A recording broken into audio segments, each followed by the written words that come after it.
ጭራሽ አትገምት። ስራህን በትንሽ ደቂቃ ውስጥ ለመገመት ሞክራለሁ። እሺ የራስህን ነገር ነው የምትሰራው ወይስ በቅጥር ነው? የራስህን ነገር ነው የምትሰራው። ፕሮዳክት ነገር ነው የምታቀርበው? ሰርቪስ ነው። ያ ሰርቪስ ማንን ይጠቅማል? ትልቅ ሰው፣ ትንሽ ሰው፣ ህፃን ወይስ ሁሉንም ይጠቅማል? ኮስሜቲክስ ነክ ነገሮች ነው? የስፖርት ነገር አይደለም። ስራ ከሰው ጋር ብዙ ጊዜ ያገናኝሃል? በደንብ ያገናኝሃል።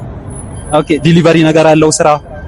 ዲሊቨሪ ይኖራል። ያው ልክ ሲያልቅ ጊዜ ምናምን ለሰዎቹ የሚላክበት ነገር ይኖራል። እሺ ፈርኒቸር ነክ ነገር ነው?